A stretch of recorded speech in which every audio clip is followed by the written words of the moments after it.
ಭಾರತದ ಸ್ವಾತಂತ್ರ್ಯ ಸಂಗ್ರಾಮ ದಾಸ್ಯದಿಂದ ಸ್ವಾತಂತ್ರ್ಯದವರೆಗೆ. ಈ ವಿಡಿಯೋ ತಮಗೆ ಇಷ್ಟವಾದಲ್ಲಿ ದಯಮಾಡಿ ಲೈಕ್, ಕಮೆಂಟ್ ಮತ್ತು ಸಬ್ಸ್ಕ್ರೈಬ್ ಮಾಡಬೇಕಾಗಿ ತಮ್ಮಲ್ಲಿ ವಿನಂತಿ. ಆಗಸ್ಟ್ 15 ಈ ದಿನ ಪ್ರತಿಯೊಬ್ಬ ಭಾರತೀಯನ ಹೃದಯದಲ್ಲೂ ಹೆಮ್ಮೆ, ಕೃತಜ್ಞತೆ ಮತ್ತು ದೇಶಭಕ್ತಿಯ ಅಲೆಗಳನ್ನು ಎಬ್ಬಿಸುವ ಪವಿತ್ರ ದಿನ. ಇಂದು ನಾವು ಅನುಭವಿಸುತ್ತಿರುವ ಈ ಮುಕ್ತ ಗಾಳಿ, ಈ ಸಾರ್ವಭೌಮತ್ವ ಮತ್ತು ಈ ಸ್ವಾತಂತ್ರ್ಯ ನಮಗೆ ಸುಲಭವಾಗಿ ಸಿಕ್ಕಿದ್ದಲ್ಲ. ಇದರ ಹಿಂದೆ ಸುಮಾರು 200 ವರ್ಷಗಳ ಸುದೀರ್ಘ ದಾಸ್ಯದ ಕತ್ತಲೆ ಇದೆ.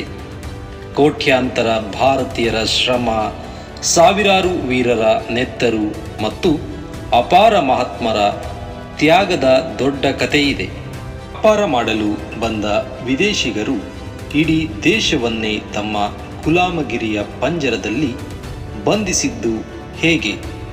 ಆ ಪಂಜರವನ್ನು ಮುರಿದು ಭಾರತ ಸ್ವತಂತ್ರವಾದದ್ದು ಹೇಗೆ? ಬನ್ನಿ, ಇಂದಿನ ಈ ವಿಶೇಷ ವಿಡಿಯೋದಲ್ಲಿ ಭಾರತದ ಸ್ವಾತಂತ್ರ್ಯ ಸಂಗ್ರಾಮದ ಸಂಪೂರ್ಣ ಮತ್ತು ರೋಮಾಂಚನಕಾರಿ ಕಥೆಯನ್ನು ಹಂತ ಹಂತವಾಗಿ ತಿಳಿಯೋಣ. ಈ ಕತೆ ಪ್ರಾರಂಭವಾಗುವುದು 17ನೇ ಶತಮಾನದ ಆರಂಭದಲ್ಲಿ. 1600ರಲ್ಲಿ ಬ್ರಿಟಿಷರು ಈಸ್ಟ್ ಇಂಡಿಯಾ ಕಂಪನಿ ಎಂಬ ಹೆಸರಿನಲ್ಲಿ ಕೇವಲ ಸುಗಂಧ ದ್ರವ್ಯ, ಸಾಂಬಾರ ಪದಾರ್ಥ ಮತ್ತು ಬಟ್ಟೆಗಳ ವ್ಯಾಪಾರ ಮಾಡಲು ಭಾರತಕ್ಕೆ ಕಾಲಿಟ್ಟರು. ಆಗಿನ ಮೊಘಲ್ ಸಾಮ್ರಾಜ್ಯ ಮತ್ತು ಸ್ಥಳೀಯ ರಾಜರು ಅವರಿಗೆ ವ್ಯಾಪಾರ ಮಾಡಲು ಅನುಮತಿ ನೀಡಿದರು.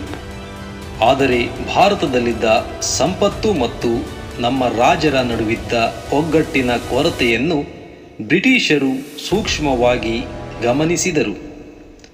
ವಿಭಜಿಸಿ ಆಳು, ಡಿವೈಡ್ ಆ್ಯಂಡ್ ರೂಲ್ ತಂತ್ರವನ್ನು ಬಳಸಿದ ಬ್ರಿಟಿಷರು ರಾಜರ ನಡುವೆ ಯುದ್ಧಗಳನ್ನು ಹಚ್ಚಿ ತಮ್ಮ ಸೇನಾ ಬಲವನ್ನು ಹೆಚ್ಚಿಸಿಕೊಂಡರು. 1757ರ ಪ್ಲಾಸಿ ಯುದ್ಧ ಮತ್ತು 1764ರ ಬಾಕ್ಸರ್ ಯುದ್ಧಗಳ ನಂತರ ಬ್ರಿಟಿಷರು ಕೇವಲ ವ್ಯಾಪಾರಿಗಳಾಗಿ ಉಳಿಯದೆ ಭಾರತದ ರಾಜಕೀಯ ಮತ್ತು ಆಡಳಿತಾತ್ಮಕ ಅಧಿಕಾರವನ್ನು ತಮ್ಮ ಕೈಗೆ ತೆಗೆದುಕೊಂಡರು. ನಮ್ಮ ದೇಶದ ಅಪಾರ ಸಂಪತ್ತನ್ನು ಲೂಟಿ ಮಾಡಿ ಇಂಗ್ಲೆಂಡ್ಗೆ ಸಾಗಿಸಲಾಯಿತು. ರೈತರ ಮೇಲೆ ವಿಪರೀತ ತೆರಿಗೆ ವಿಧಿಸಲಾಯಿತು. ಸ್ಥಳೀಯ ಉದ್ಯಮಗಳು ನಾಶವಾದವು. ಭಾರತೀಯರು ತಮ್ಮದೇ ಮಣ್ಣಿನಲ್ಲಿ ಪರಕೀಯರಂತೆ ಜೀವಿಸುವಂತಾಯಿತು. ದಾಸ್ಯದ ವಿರುದ್ಧದ ಆಕ್ರೋಶ ವರ್ಷದಿಂದ ವರ್ಷಕ್ಕೆ ಭುಗಿಲೇಳುತ್ತಿತ್ತು. ಅಂತಿಮವಾಗಿ 1857ರಲ್ಲಿ ಪ್ರಥಮ ಭಾರತೀಯ ಸ್ವಾತಂತ್ರ್ಯ ಸಂಗ್ರಾಮ ಸಿಡಿಯಿತು. ಬ್ಯಾರಕ್ಪುರದಲ್ಲಿ ಮಂಗಲ ಪಾಂಡೆ ಹಾರಿಸಿದ ಮೊದಲ ಗುಂಡು ಇಡೀ ದೇಶದಲ್ಲಿ ಕ್ರಾಂತಿಯ ಕಿಡಿಯನ್ನು ಹೊತ್ತಿಸಿತ್ತು. ಝಾನ್ಸಿ ರಾಣಿ ಲಕ್ಷ್ಮೀಬಾಯಿ, ತಾಂತ್ಯಾ ಟೋಪೆ, ನಾನಾ ಸಾಹೇಬ್ ಮತ್ತು ಬಹದ್ದೂರ್ ಶಾ ಜಾಫರ್ ಅವರಂತಹ ನಾಯಕರು ಬ್ರಿಟಿಷರಲ್ಲಿ ನಡುಕ ಹುಟ್ಟಿಸಿದರು.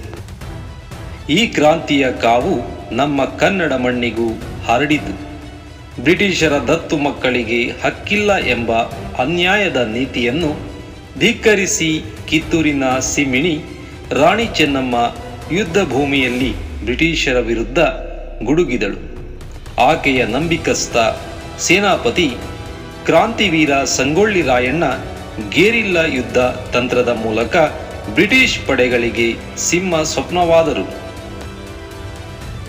ಹಲಗಲಿಯ ಬೇಡರ ದಂಗೆ, ಸುರಪುರದ ವೆಂಕಟಪ್ಪ ನಾಯಕ ಮತ್ತು ಅಮರಸುಳ್ಯದ ರೈತ ಕ್ರಾಂತಿ, ಹೀಗೆ ಕರ್ನಾಟಕದ ಮೂಲೆ ಮೂಲೆಯಲ್ಲೂ ಸ್ವಾತಂತ್ರ್ಯದ ಕಿಚ್ಚು ಉರಿಯತೊಡಗಿತು.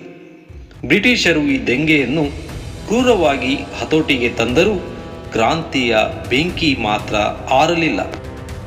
1885ರಲ್ಲಿ ಭಾರತೀಯ ರಾಷ್ಟ್ರೀಯ ಕಾಂಗ್ರೆಸ್ ಸ್ಥಾಪನೆಯಾಯಿತು. 20ನೇ ಶತಮಾನದ ಆರಂಭದಲ್ಲಿ ಬಾಲಗಂಗಾಧರ್ ತಿಲಕ್, ಲಾಲಾ ಲಜಪತ್ ರಾಯ್ ಮತ್ತು ಬಿಪಿನ್ ಚಂದ್ರಪಾಲ್, ಲಾಲ್ ಬಾಲ್ ಪಾಲ್ ಅವರು ಸ್ವರಾಜ್ಯ ನನ್ನ ಜನ್ಮಸಿದ್ಧ ಹಕ್ಕು ಎಂದು ಘೋಷಿಸಿದರು. 1915ರಲ್ಲಿ ದಕ್ಷಿಣ ಆಫ್ರಿಕಾದಿಂದ ಭಾರತಕ್ಕೆ ಮರಳಿದ ಮಹಾತ್ಮ ಗಾಂಧೀಜಿ ಅವರು ಸ್ವಾತಂತ್ರ್ಯ ಹೋರಾಟದ ದಿಕ್ಕನ್ನೇ ಬದಲಾಯಿಸಿದರು. ಅವರು ಹೋರಾಟವನ್ನು ಕೇವಲ ನಾಯಕರ ಮಟ್ಟಕ್ಕೆ ಸೀಮಿತಗೊಳಿಸದೆ ಪ್ರತಿಯೊಬ್ಬ ಜನಸಾಮಾನ್ಯನ ಮನೆಗೆ ತಲುಪಿಸಿದರು.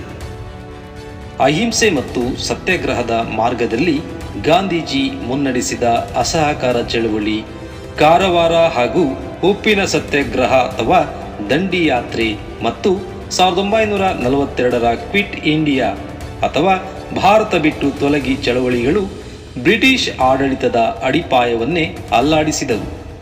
ಮಾಡು ಇಲ್ಲವೇ ಮಡಿ ಎಂಬ ಗಾಂಧೀಜಿಯವರ ಕರೆ ಕೋಟಿ ಕೋಟಿ ಭಾರತೀಯರನ್ನು ರಸ್ತೆಗಿಳಿಯುವಂತೆ ಮಾಡಿತು. ಒಂದೆಡೆ ಶಾಂತಿಯುತ ಸತ್ಯಾಗ್ರಹ ನಡೆಯುತ್ತಿದ್ದರೆ ಇನ್ನೊಂದೆಡೆ ಯುವ ಪಡೆ ಕ್ರಾಂತಿಯ ಹಾದಿ ತುಳಿಯಿತು. ಭಗತ್ ಸಿಂಗ್, ರಾಜಗುರು, ಸುಖದೇವ್, ಚಂದ್ರಶೇಖರ್ ಆಜಾದ್ ಮತ್ತು ರಾಮ್ ಪ್ರಸಾದ್ ಬಿಸ್ಮಿಲ್ ಅವರಂತಹ ಯುವಕರು ಇಂಕ್ವಿಲಾಬ್ ಜಿಂದಾಬಾದ್ ಎಂದು ಕೂಗುತ್ತಾ ನಗುತ್ತಲೇ ಗಲ್ಲಿಗೇರಿದರು. ಅವರ ಈ ಆತ್ಮತ್ಯಾಗ ದೇಶದ ಯುವ ಜನತೆಯಲ್ಲಿ ದೇಶಭಕ್ತಿಯ ಜ್ವಾಲೆಯನ್ನು ಹೊತ್ತಿಸಿತು. ಮತ್ತೊಂದೆಡೆ ನೇತಾಜಿ ಸುಭಾಷ್ ಚಂದ್ರ ಬೋಸ್ ಅವರು ನನಗೆ ರಕ್ತ ಕೊಡಿ, ನಾನು ನಿಮಗೆ ಸ್ವಾತಂತ್ರ್ಯ ತಂದುಕೊಡುತ್ತೇನೆ ಎಂದು ಘರ್ಜಿಸಿ ವಿದೇಶದಲ್ಲಿದ್ದುಕೊಂಡೇ ಆಜಾದ್ ಹಿಂದ್ ಫೌಜ್ ಅಥವಾ INA ಸೇನೆಯನ್ನು ಕಟ್ಟಿದರು. ಬ್ರಿಟಿಷರ ವಿರುದ್ಧ ಸಶಸ್ತ್ರ ಯುದ್ಧ ಸಾರಿದ ನೇತಾಜಿಯವರ ಧೈರ್ಯ ಬ್ರಿಟಿಷ್ ಸಾಮ್ರಾಜ್ಯಕ್ಕೆ ಆಘಾತ ನೀಡಿತು. ಎರಡನೇ ಮಹಾಯುದ್ಧದ ನಂತರ ಬ್ರಿಟಿಷರ ಅರ್ಥವ್ಯವಸ್ಥೆ ಕುಸಿಯಿತು.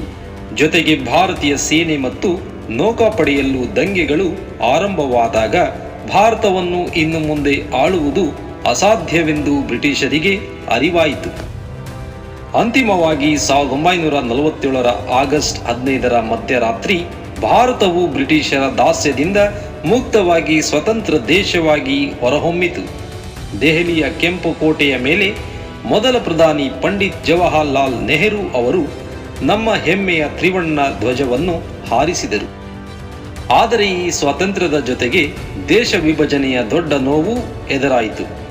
ಕೋಮುಗಲಭೆಗಳು, ಲಕ್ಷಾಂತರ ಜನರ ಸ್ಥಳಾಂತರ ಮತ್ತು ರಕ್ತಪಾತದ ನಡುವೆಯೂ ಭಾರತವು ತನ್ನ ಜಾತ್ಯತೀತ ಮತ್ತು ಪ್ರಜಾಸತ್ತಾತ್ಮಕ ಮೌಲ್ಯಗಳನ್ನು ಗಟ್ಟಿಯಾಗಿ ಹಿಡಿದಿಟ್ಟುಕೊಂಡಿತು.